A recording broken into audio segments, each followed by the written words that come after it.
Et un film de plus tourné en Wallonie-Picarde. Toute cette semaine, le réalisateur français Ariel Zetoun a transformé les châteaux d'Âtre et de Belleuil en plateau de cinéma pour le remake du film Angélique, Marquise des Anges. Des noms ronflants comme Mathieu Kassovitz, Gérard Lanvin ou Thomas Sisley apparaîtront au générique. Reportage Frédéric Thébault et Bruno Broutin. Sorti sur les écrans en 1964, le film Angélique, Marquise des Anges a marqué une génération et connu un succès retentissant. Près d'un demi-siècle plus tard, Ariel Zetoun a décidé d'offrir une seconde vie à ce long métrage. Le tournage s'est principalement déroulé en Autriche et en République tchèque. Il s'achève cette semaine du côté du château de Belleuil. Un cadre somptueux qui colle parfaitement à l'esprit romantique et à cette histoire qui se déroule au XVIIe siècle.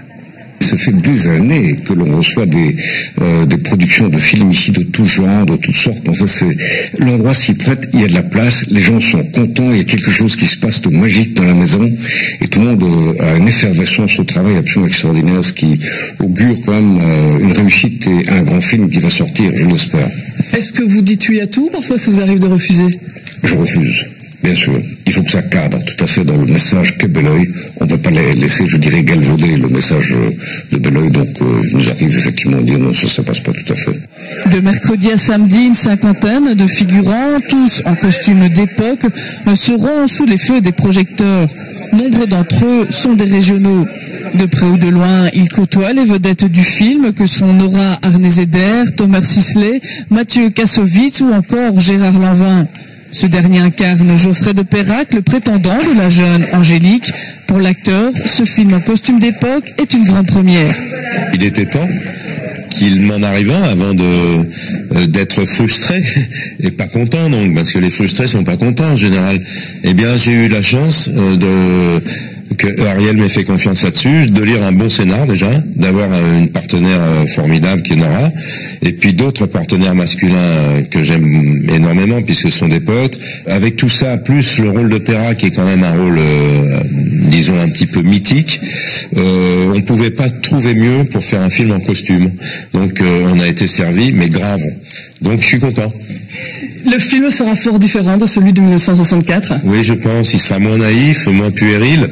J'ai l'impression que ça ressemble un peu à ce qu'on vit indirectement, nous, aujourd'hui, dans les systèmes, c'est-à-dire en politique, les affaires aussi religieuses. À l'affiche du film également, on retrouvera Alain Robert, l'homme araignée qui a pour habitude d'escalader les gratte-ciel aux quatre coins de la planète. Avant de s'envoler vers le Qatar, il s'est mesuré au mur et au toit du château de Belleuil.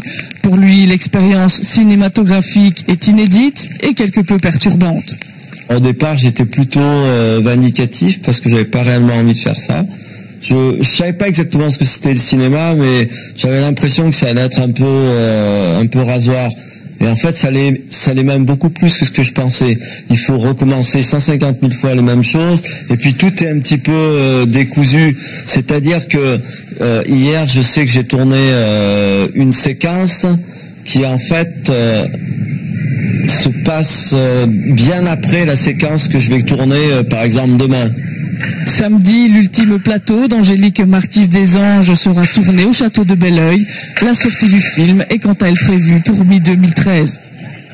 Et en attendant la sortie, l'interview complète de Gérard Lanvin se trouve sur notre site internet dans la rubrique Les Plus. Hormis du film qu'il achève de tourner, l'acteur y parle de son amour pour le cinéma belge et du cadre du château de Belleuil. N'hésitez pas à surfer. Allez